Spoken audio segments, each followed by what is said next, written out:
Welcome to The Point of View. This is your favorite current affairs show on television. Here on The Point of View, we get the right guests. We ask them relevant questions on issues that matter to you. We have a big fish tonight. Investigative journalist and writer has put out a masterpiece which he launched a few days ago.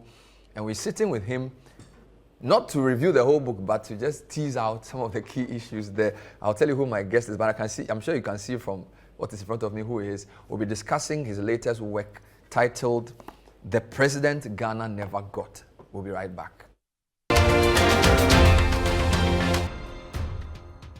Welcome back. So tonight my guest is Manasseh Azure Awini, Ghana's leading investigative journalist and also writer, governance fellow, and now a Harvard fellow, joining us with his latest work, The President Ghana Never Got. Manasseh, good to have you. Good evening. Good evening, Bernard. How are you doing? It's an honor to be here. I'm great. You know, for somebody who writes very serious things, you have a very calm demeanor. For somebody who, when we read your writings or your works, is very serious, you have this very calm mien. Is it deliberate or? Well, that's how I am. And almost those who see me for the first time are not able to marry the work I do with a personality.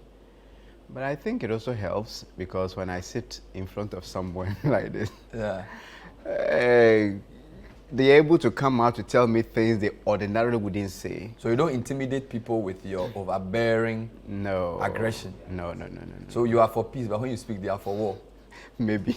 Which is quite interesting because in describing one of the politicians you interviewed in the book, you also said the same, that when you met Brian Champon for the first time, you were surprised at the composure of a man when you compare him with what he represents on the political platform. He seemed very calm and cool. Yes, I met Brian Champon once, but even before that, someone said somewhere that he went to Rock City and then they said this was Brian Champon. He couldn't believe it. Why? He came, was quietly, oh, are you people okay? Then speaking to the waiters and then I met him and such a simple man. Oh, sit down. Should I give you water? Before I had an interview. You're surprised. So if I see the Brian Champon on political platforms and the Brian Champon in person, they are two different people. Wow. So this is your fifth book. Yes. The first one was, I think, The Voice of Conscience, which was like a tabulation of some of your writings. Yeah. And then Letters to My Future Wife, the fourth John. Was The Voice of Conscience the first book because to become a writer of such a big thing, you need to sort of graduate yourself from the little articles and compile them? Just tell me a bit about that journey. Well, if you are doing writing as a course and you want to do, maybe become a novelist, they advise you to start from short stories. So I started off as a writer of articles, and at a point someone said, well, these are so good, why don't you compile them into a book? And that idea came from Nana Aredamwa. So that's how come I did my first book. Then the second one was the Letters to My Future Wife, also a compilation. So the fourth John was actually the first book I started from beginning to the end. How different is journalistic writing from writing a book like this? They are similar in many ways, but only different in style. Journalistic writing, you are trying to let people know what has happened, how it happened. But a book that is as big as this, if you want to go journalistically, you bore people, you get people to stop reading at a point. Because there are certain places that he said, she said, and all of that. Too much. So there are times you listen to the person and then you give it a narration. There are times you start with anecdotes and weave in the story. So I don't only aim at giving you information, but if a book is as big as this, I got someone who read it like 2 nights, and I'm getting reviews that when they started they couldn't finish. You also need to keep the person entertained to get the information. Yes.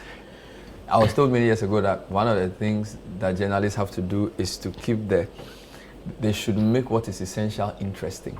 So so sometimes people talk about sensationalism, sometimes it's over exaggerated, but in a sense, they should make what is significant interesting enough for the public to want to know. To know. Because if they don't have interest, it's not going to be effective. It's very true. And I think that's something that has worked for me, because you go on the internet, there's a lot to read. Yeah. So why would someone want to read Manasseh? I've been writing and publishing since 2009. So if someone is still reading me today, I have to consciously keep that person intrigued, get them interested. They should smile at a point, even though they are reading something serious. And that's for me what keeps me turning the page after page. They are very great award-winning books I started, but I couldn't finish. I dumped them because the writing isn't entertaining. So I try to write the way I would want to read. My friend Bryce Simon sometimes tells me that Nigerians are better writers and they have a more writing culture than Ghana. His view is that somehow in Ghana, people like to die with their secrets, and that you can have a brilliant Ghanaian who does a lot of work, but will not want to write because somehow he knows too much. And I don't know whether he said all these things, but basically, writing doesn't really naturally occur to Ghanaians. I don't know if you've agreed with him and how tough it was to go out of the typical Ghanaian mode to write such a thing in such an early age. Well, he's very right, and writing also comes with a lot of backlash.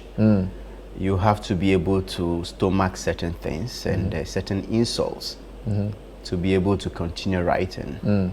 So beyond those who tell stories of others or their own stories, even telling people the truth that may not be palatable comes with its own consequences. So You agree with him? I agree with him. It's tough.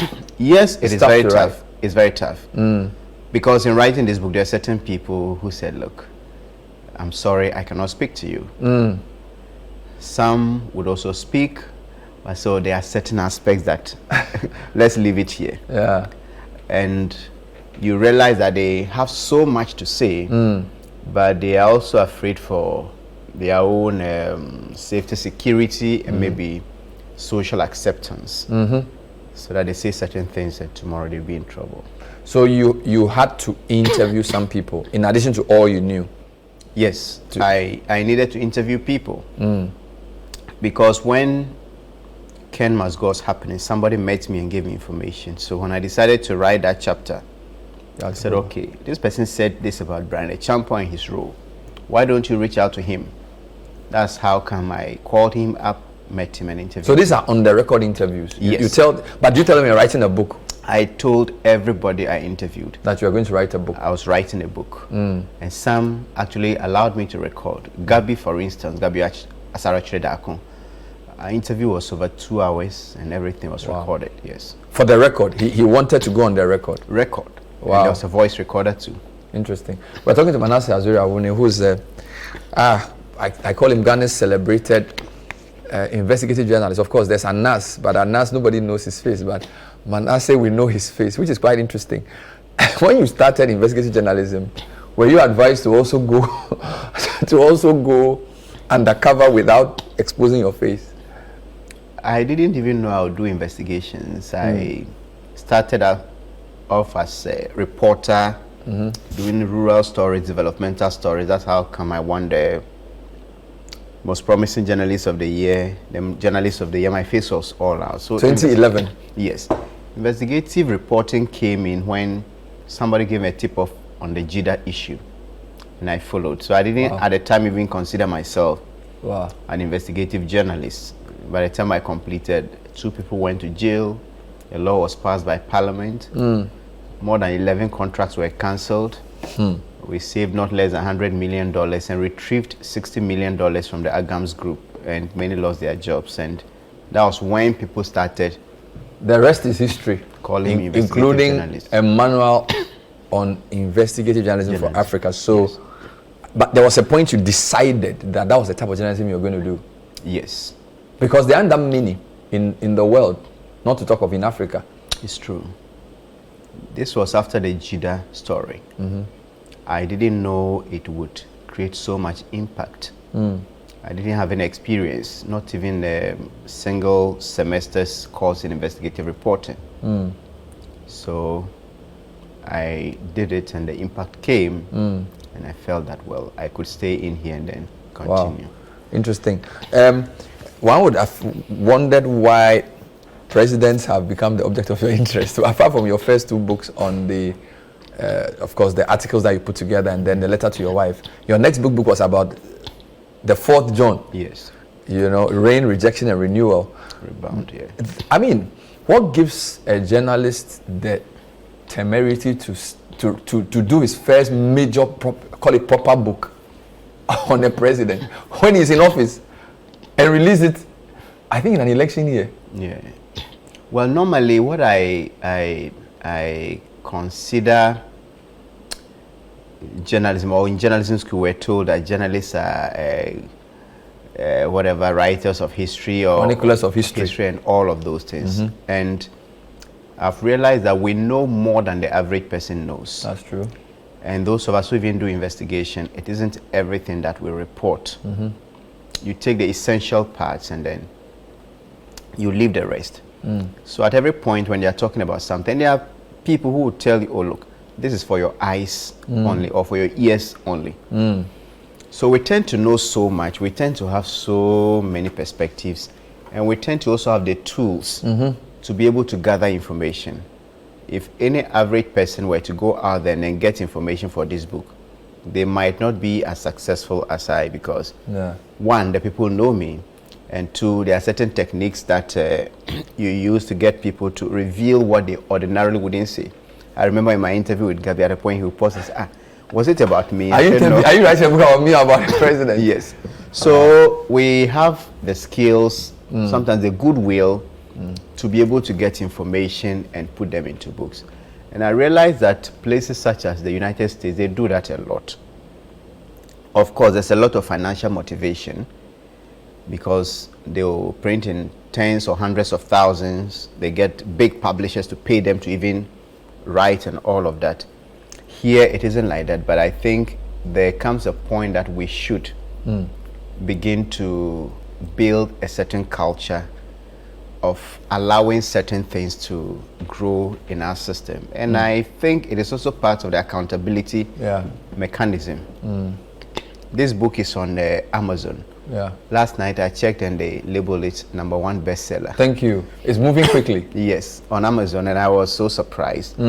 I don't think President Akufo-Addo would be happy that after leaving office, there is a document that details everything, the major things he did. And it's a #1 bestseller already in less than a week. Yes, on Amazon. So at the end of the day, I also see it as an accountability mechanism. So I decided to start. Of course, I also had a discussion with one of my mentors. I don't know whether I have the permission to mention his name, so I'll just leave it out, who were sharing ideas. I said I wanted to go into writing, and he said, well, it isn't a bad idea.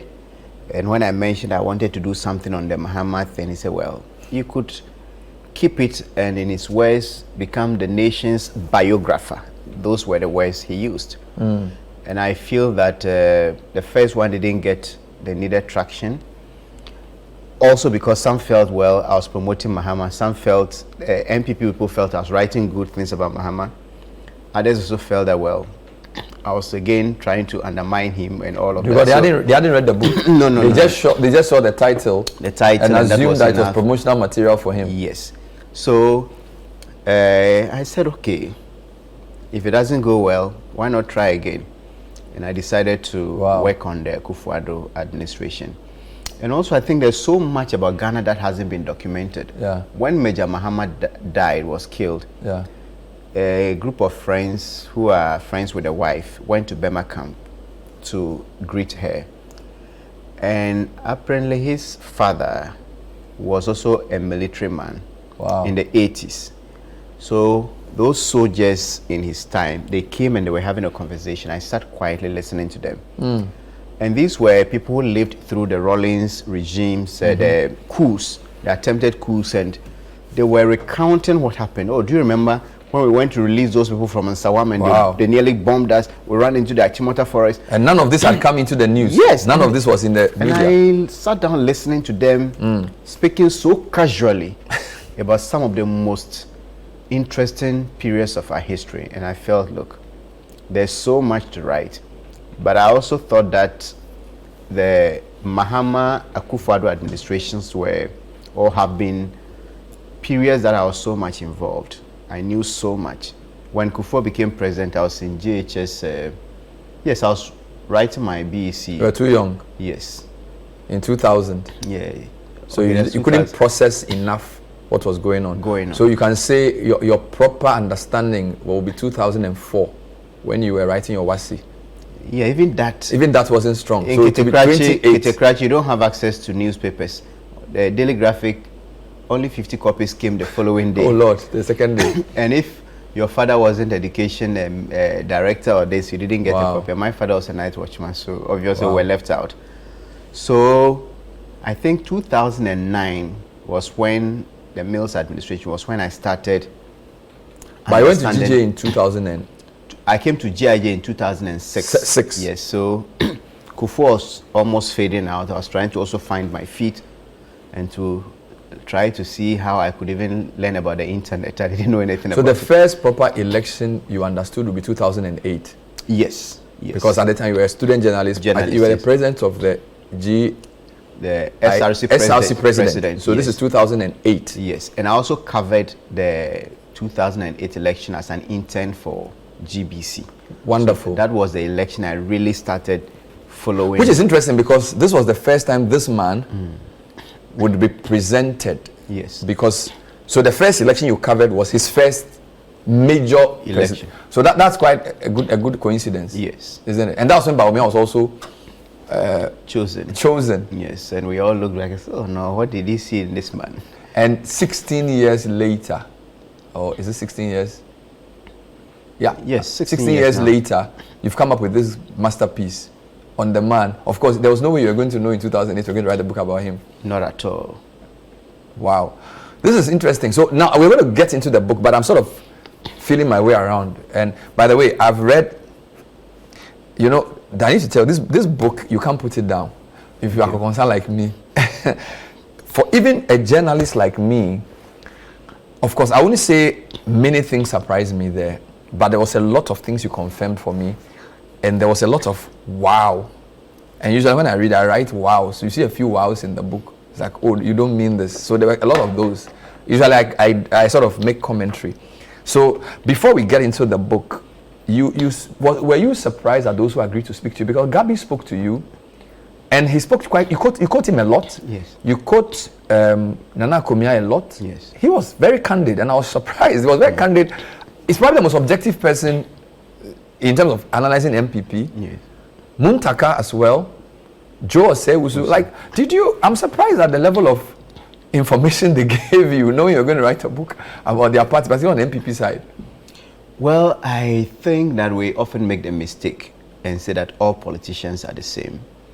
There are some who are not happy with what is happening, but they cannot say it. There are some who also want to say them at the right places or to the right people. And there are some who also want to say it, but they end up saying more than they intended saying because of how harmlessly you lead them into certain arenas and try to ask harmless questions. They try to perhaps justify, and in justifying one thing, maybe they dig a bit of a hole there. All of those came to give me very good information for the book. But generally, there are people who, especially Joe Seusu, Muntaka, they are not happy with Parliament. They tell you, Parliament, Muntaka actually said, 70% of the problems in this country should be traced to Parliament. I was shocked. Yes. So they are not happy. They know they are in a mess, but it is difficult to fight from within. Wow. So when they get a platform, they're able to speak. And someone like Gabi, those who have followed us on Facebook, we sometimes fight a lot. Yeah. But I also think he understands press freedom. Yeah. Than the average politician in this country. You have all the things you say about Gabi. I've had my issues with him, but he's one of the people who would disagree with you, would even fight you, but he thinks that, okay, you have the right to say what you have to say, even if he doesn't like it. Don't forget, he's a journalist before he became a lawyer. Yes. He was editor of The Statesman. Well, there are people who we worked with as journalists who got into politics, and they think that everyone else should shut up. Of course. So on that score, of course, I think I hold him in high esteem. Last point before we get into the book. I remember Arthur Kennedy wrote a book, and I at the time, most people who were attacking him hadn't even read the book. Yes. And I was surprised that in Ghana, a lot of people don't read the material, but they wait for people to say something about the book before they take a position. Yes. I mean, why would you spend a whole year or more writing almost 410 pages, knowing that in this culture, 90% of the people will not even read it? In fact, if some people won't buy it, will not even read it. You know, I mean, that should be disheartening, right? Well, I agree with you. And Kwame Ahoy wrote a book, Working with Rawlings. Yes. Rawlings and his people fought him. But after reading Working with Rawlings, I respected Rawlings more than before. Same issue. So I said, why what are they fighting him for? Fighting him for. Maybe they picked one or two chapters or where the media said, oh, he and Atta Mills fought, and this was even after his presidency. Yeah. So people who read would appreciate you. Those who don't read will join the malicious ones to attack. And sometimes the media also take some sections of it. Yesterday I was compelled to go online to correct something that is not in the book, but it's attributed to you. Attributed to the book. Wow. And then people started insulting me. Somebody sent a message to me, oh, you got this wrong. And I said, oh, have you read the book? He said no. So I took the exact thing I wrote, which was not different from what they are saying. They had published. In fact, when I interviewed Kwame Ahoy on his book, it was a radio interview, he was surprised I read the book because I think the book was released a day before I interviewed him. Okay. And I was asking him, you really read the book? And he sounded surprised. And I said, of course, how can I interview if I haven't read your book? So there's a sense in which Ghanaians, and which also doesn't help our political discourse, because once people are not informed and they are waiting to take a position based on what somebody has said, you can't really help them, because if you are not informed, how are you going to make a good decision? No, you can't even argue with them because they argue on something that you have not written. And so it's very difficult to convince them. Wow. When we come back, we'll get into some highlights. Now, the point is not to give you what is in the book. The point is to get you to get the book to read yourself. So my aim is not to read the book to you or to... But what I want to do is to highlight some of the lessons we can glean from the book about our democracy, because this book actually touches on many things. In fact, if you go through the chapters, the book is in, I think, 5 or 6 parts. Of course, the history of Akufo-Addo is very clear in there, who he is. And then he deals with the man's presidency. He deals with key institutions, parliament, judiciary, under Akufo-Addo, institutions and how they've been weakened under this government, the economy. And then he deals with scandals, copiously with scandals. We'll find out which of the scandals he thought was the biggest. It will surprise you. He calls it what's the word you used? The mother of all scandals. The mother of all scandals. It will surprise you which one it is. And then there's a very confusing ending where he says he will not vote in this election. I'm trying to convince him to vote. But he says he will not vote, and we'll find out why. Stay tuned. Welcome back. So my guest is Manasseh Azure, award-winning investigative journalist and writer who has come up with what I call a masterpiece, The President Ghana Never Got. And this is his 5th book. Manasseh, why The President Ghana Never Got? Well, if Akufo-Addo had died without becoming president, I personally would have respected him more than he being president. His place in history would have been bigger than he becoming our president. But we would have said, look, this is the visionary leader who would have transformed Ghana. Unfortunately, we didn't get him. Fortunately or unfortunately, we got him, but we did not get him because the Akufo-Addo some of us expected was not the President Akufo-Addo we got when he became president. So in either way, he is the president Ghana never got. Which is interesting because you said something in the beginning that In 2016, you voted for him. Yes. And you actually said that if the NDC had won, you would have stopped journalism because you thought Ghanaians were going to reward incompetence and corruption. Yes. That's a very strong thing to say, that you were so sort of dissatisfied with the NDC in 2016 that you thought that if Ghanaians voted for them, it meant that they were beyond redemption? Yes. The work some of us do, there have been many occasions I've asked myself, why this? And is it even worth it? And certain things get me angry, and I do this work knowing that I could pay the ultimate price for the work I'm doing. So I sometimes strongly believe, even if it is foolhardiness, that what I'm doing could help make Ghana better. In 2016, a lot had happened, and the question is, if Ghanaians still go ahead and do this, then what will be the point in risking my life when this is what they want? So when Akufo-Addo was announced president, I celebrated it as if it was something I personally was going to, it was as if I had won. Wow. Yes. Which is difficult for people like us, in a sense that, you know, if you're a host of a show and you mediate interviews a lot, if you overly show your hand, it affects your ability to even do your work. Just, I mean, you are an investigative journalist, so if every week I have to interview people from both sides, and I am, of course, you can pick out specific issues and say, I disagree with this. Yes.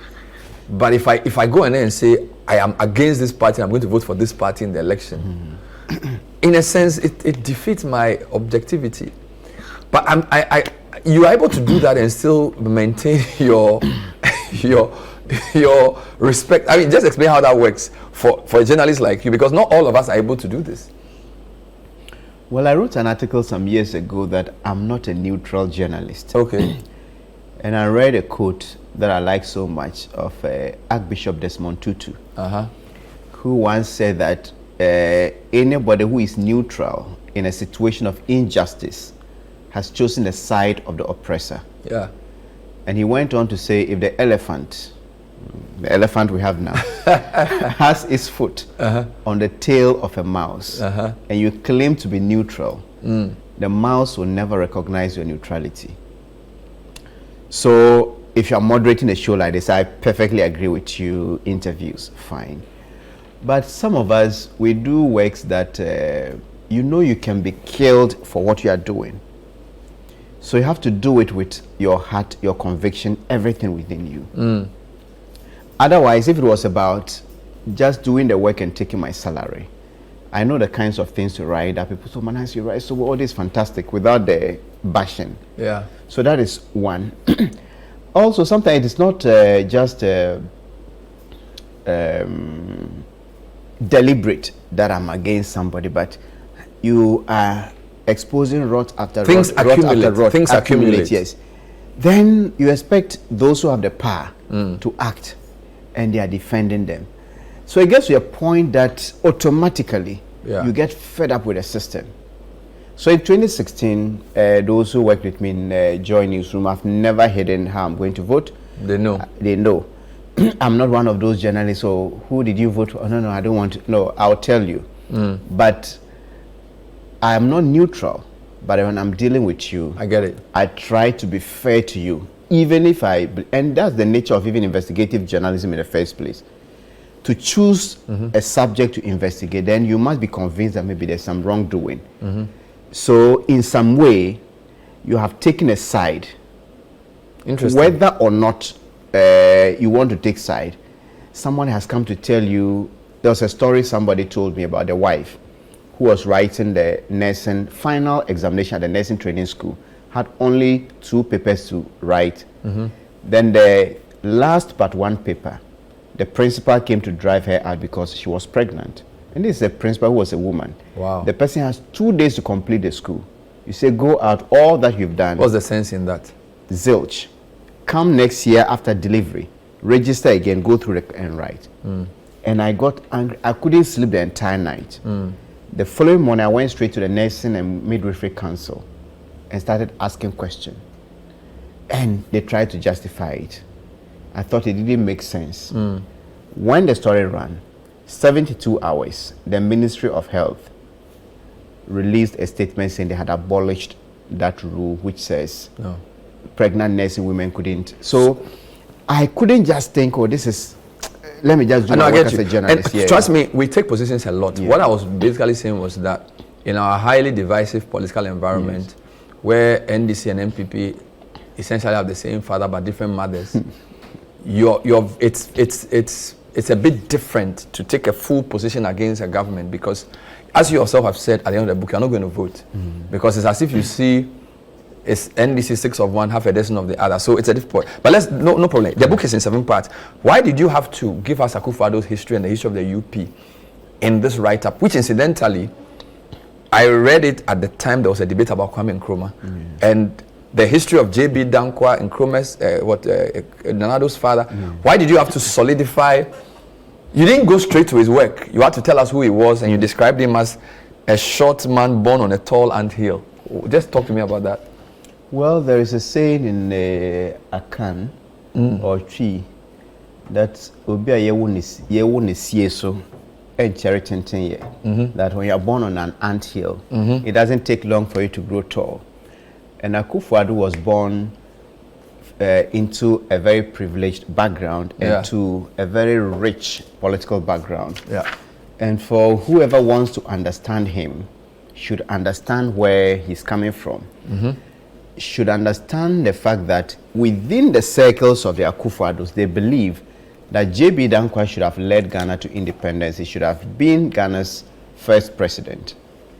And that they strongly believe that Akufo-Addo becoming president is a correction of a certain historical injustice done to that family. So if you really want to understand this man, I decided to go back. And until I started researching for this book, I didn't know some of the things I know now, even about J.B. Dankwa and Nkrumah. And I've come to respect J.B. Dankwa more than I respected him after writing this book, because I'm an Nkrumahist. They are traitors, okay? But this man really did so well. Nkrumah came and he's charismatic, he's on a different level. I wouldn't agree with anybody who tries to dim Nkrumah's light, but there should also be space for JB. To celebrate people like this. Otherwise, those who do the hard work and perhaps don't get to the top will always be undermined, and I think all of that needed to be said. Let's deal with, the book is in 7 parts. We won't have time to go through all. So what I'm doing is that for each part, I'll tell you my favorite chapter and I'll give you a comment. So obviously for part 1, my favorite part was a short man on a tall anthill. You just explained this. Part 2, I had 2 of my 2 favorite parts. Chapter 8, the good, bad, and ugly guys of Akufo-Addo. And for readers, if you don't want to read the whole book, that book summarizes everything. That chapter, I think, was that deliberate? It wasn't deliberate. I wrote everything. I realized that there were still certain things that you cannot write everything that has happened in this administration. But if you want to give someone a bird-eyes view, Akufo-Addo didn't do only terrible things. There were some good things. There were some bad things. And there were some that were really ugly. So why don't you dedicate this chapter to highlight some of these things so that somebody doesn't say, oh no, you didn't write that. Yes.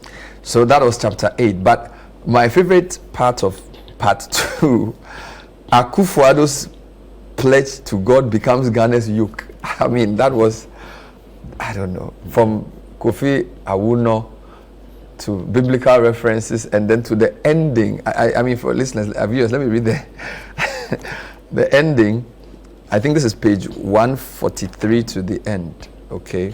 It says, if future generations ever study Kofi Awuno's poem, The Cathedral, will not only symbolize the destruction of traditional African religion, as we were made to believe, they would be told the true story of a monarchical Ghanaian president who destroyed an entire area and its vegetation for a cathedral that was never built.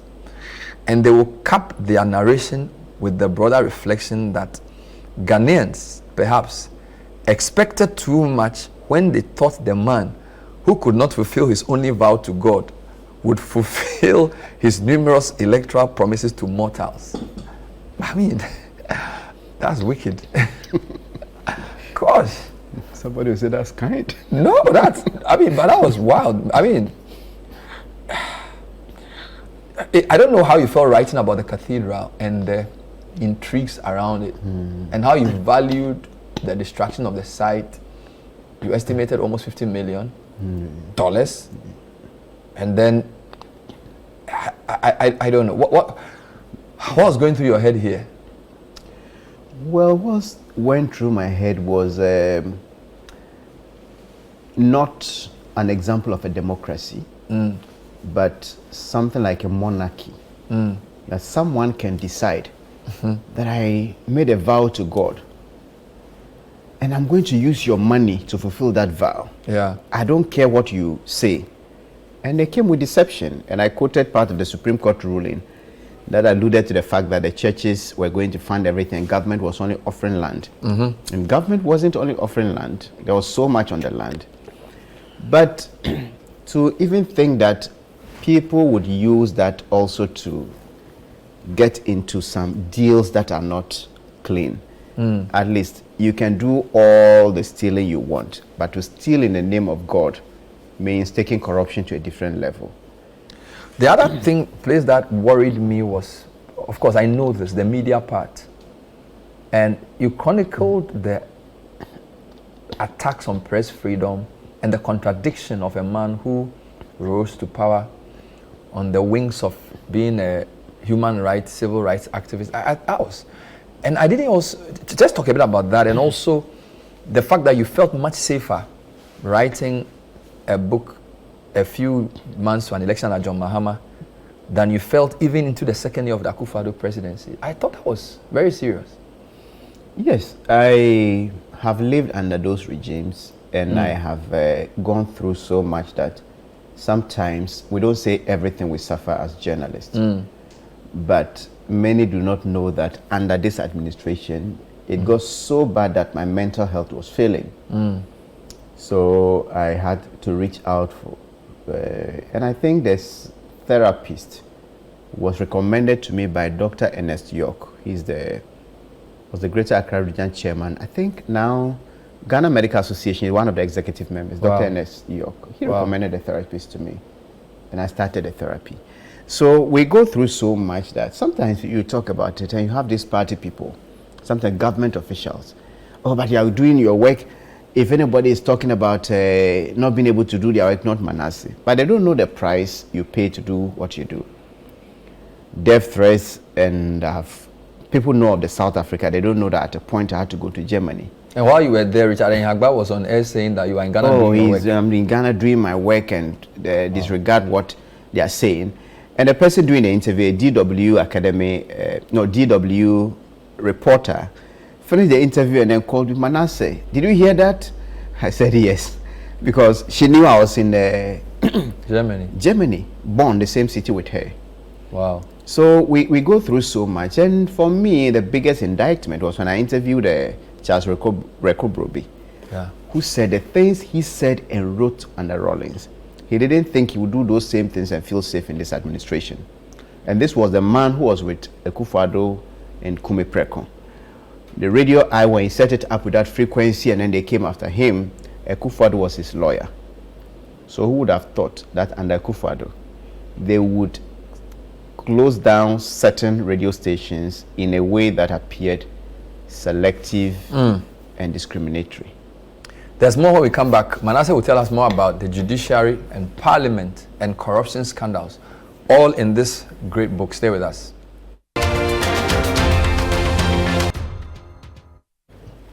Get it and read it. It's a really nice book to read if you want to understand the way the Akufo-Addo administration has worked from 2017 to 2024. Fantastic writing by Manasseh Azure Awuni, my guest on Point of View tonight. Let's run through. So in part 3, I was worried about the judiciary but when I read what you write, I can't argue with you. Everything you've said is true, I hope they take it in good faith. Have any judges reached out to you on the perception growing, and possibly rightfully so, that he's not just packed the courts, but they become an accomplice in this is what you can describe as a bad governance? Yes, they haven't reached out, but I know a few judges that I've interacted with in the past who are not happy with how things are going. And I write things like this with a lot of pain, because I've been in court and I've seen excellent judges doing excellent work. So when especially the Supreme Court allows, or the leadership of the judiciary allows Ghanaians to bastardize the judiciary, it tends to tar everyone with the same brush, including the very great judges. But we cannot help but point it out to them and hope that they will accept it in good faith, and not only listen to the Ghana Bar Association, which has become like a mouthpiece of the judiciary. Yeah.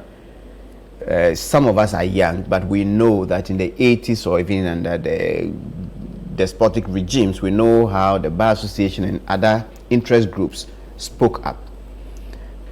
So I believe that the judiciary as we have it is in its lowest. But the other thing that shocked me was part 4, the parliament. I mean, you know, it wasn't even the fact that Muntaka admits that parliament and his words has become almost useless. The fact that the first deputy speaker openly admits to you that he would call the chief of staff and say, our members have sat and they are demotivated. You expect us to sit for long hours and finish, so you have your government quickly. Can you motivate the members? The chief of staff would say, okay, how many are they? Then they will bring money for the members. Yes. And they also said it's a known practice that MPs demand for money before they do anything. Yes. And they all admitted it. Because the first time Babin said this, they took him on. This is like 10 years ago. Yes. But now they are all telling you that if you don't even have money, in fact, some even have to assume you will take money, even when you are not taking it. Yes. How bad is that I can say shocked me in terms of the level of admission that corruption and parliament collecting money is so normal. Yes. They whisper it, and they say a lot of things about it, but the reality, as I heard from MPs and former MPs, and know that there are some beyond this, but there are some who said, okay, we cannot speak on record, but this is the reality. That if you are, let's say, the CEO of VRA, this is just an example, and VRA has been cited in the Auditor General's report as having misappropriated funds, and then you are supposed to appear before the committee, the Public Accounts Committee, for them to scrutinize you and perhaps recommend sanctions. When you are going, the expectation is that you carry money to go and give to the people who have to scrutinize you. There was some misunderstanding and confusion in 2017 when they said Boache Jakon and his people tried to bribe them. These people say it's true, it's not true, and all of that. That was what I was investigating in a way. In that you mentioned, this was the appointments committee. And then I realized that, okay, some monies were paid. So I said, okay, so if Boache Jaku didn't bring the money, where was this money? That's when they started opening up. Explaining to you. That, well, it was actually a culture that when people appeared before the committee, they were expected to pay money. Some paid, others couldn't pay. So, under President Mills, that was when it started, 2009. There was a decision that in order to allow those, maybe somebody is a teacher, he's been given a ministerial appointment or deputy ministerial appointment, he doesn't have anything. So instead of we trying to get everybody to pay, we will pay for them. So we'll sort out, so Parliament, the executive sorts out the legislature on behalf of people who are supposed to appear before it. Yes. To so-called facilitate the work. Yes. And that weakens the Parliament. Yes. So I asked, when you sit to do this work, are you entitled to allowances? Yes. And yes. So they are paid allowances, but those who appear before them are expected to also pay. And the question is, if somebody is appearing to you, you're supposed to hold them accountable and all of that, and they are inducing you, even if you not call it bribe, it is an inducement of a sort. It's a motivation. the motivation, you have the official one, which is that Parliament pays you for the additional sitting. But this one comes in. And I was also surprised that they even admitted. Yeah. You chronicle the scandals and Akufo-Addo, and there was something you said that the only one that they fulfilled was 1 week, one scandal. You actually took your time to chronicle the scandal. How many scandals, corruption related, did we have in this government? Well, I cannot count them, but there are many of them that I personally were involved in terms of investigating or uncovering. And even that I didn't list all. I did I did contracts for sale, I did robbing the assemblies, I did a return bribe, I did grounded wheels, part of the prosecution of what was the name, Japa and others. Maybe that scandal didn't start from this administration, but if you watch grounded wheels, it is there. The story, the prosecution of the Maslog boss, it is in grounded wheels. I did that investigation as well. I did SML and a few others, and there's one, the scandal Akufo-Addo himself initiated. I recently heard Gabi daring John Mahama to point to one single corruption scandal that the president or his family members are involved. At least there are two in this book that I personally investigated.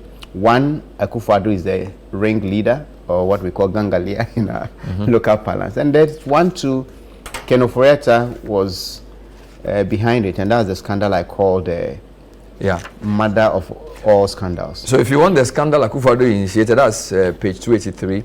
That's chapter 30. I'll leave you to read that. But for somebody who writes a lot about the Jospong group, I was surprised that the mother of all scandals didn't involve them, that it was rather the SML scandal. Yes. Why did you describe the SML scandal as the mother of all scandals? SML is just like the Ajapadie document. I said in this book that when I saw the document, I concluded from day one that this is a propaganda document written by somebody who is mischievously meticulous. So I dismissed it. But what gives that document's credibility is how persons close to the Akufo-Addo have behaved. If you set up a scheme that says every liter of fuel anybody consumes in this country every single day, a percentage should go to SML. Every ounce of gold we mine in this country, a percentage should go to SML. Every barrel of oil we produce as a country, a percentage should go to SML. Yeah. And then you go to the ports, and the company is there claiming to be doing whatever price verification and all of that, which the GRA was already doing. And the money's involved. I have investigated corruption. The Jospong Group is, for me, one of the worst companies in terms of corruption in this country. But if you are looking for a single scandal that would really have hurt Ghana so much, we're looking at about $110 million every single year going to SML. If we hadn't done this investigation, and if the gold mining sector, they're making like $50 million a year, the oil production sector, $40 million. So the two which have been suspended, the company would have been making like $90 million. They are bringing the downstream sector, they are reviving that one, but they've cancelled 2 of the contracts at the ports. Wow. So in terms of the way the deal was arranged and the amount of money involved, you thought it was the worst. They just plugged SML into the very profitable, or where revenue is assured. They will just plug it in there quietly, go and sit back and enjoy so much. And that for me is very obscene.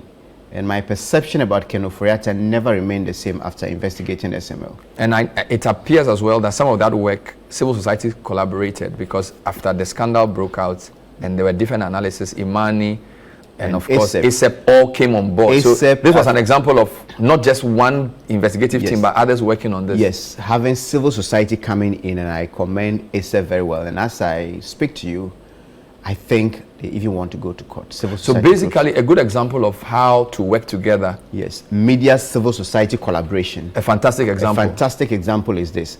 And if you look at the robbing the assemblies, which led to the cancellation of the $74 million Jospon contract, I also collaborated with the Ghana Integrity Initiative on that one. Contracts for sale, Media Foundation and Ghana Integrity Initiative. So for me, I have enjoyed a lot of collaboration from civil society. And I think if journalists, because they are a treasure trove of a lot of very good information research. So more civil society collaboration. Yes. Chapter 42, Bawumia versus Mahama. Let me tell you something I didn't know. I didn't know that their fathers had a history with each other. That was shocking for me, that Mr. E.A. Mahama, first minister in charge of Northern Territories, Nkrumah removed him and replaced him with Mr. Mumuni Bawumia. Yes. I mean, and in how it even happened. Yeah. And so the two families know each other very well. Oh yes, they know each other. And yet they go at each other like this? Yes, I think in their later years, they both settled in Tamale. So when I was writing the 4th John, I actually interviewed Dr. Bawumia. And they said they used to live at Agric. Yes, in an Tamale. area called Agric. And so the Mahamas and the Bawumias, they know each other. They knew each other. And after everything, it also occurred to me that, look, if we are fighting for politicians, we should be very careful. The president we have now, his father was the president in the Second Republic, ceremonial president, former Chief Justice. So then the two who are likely to succeed him, the first from the north, prominent in this era, families in the north. In the north. So if we are not careful as young people, we may be entrenching a certain dynasty. It may not be that obvious like the Eyadimas and others, but it shouldn't be who is your father. We should fight and create a system that the son of a night watchman, the daughter of a fishmonger in a market, yes, can also rise. Can also rise, and not perhaps be president, but you should also be able to achieve your goals in life. Let me end with, the only thing I disagree with you was the epilogue, why I will not vote. And that's the only part I haven't read.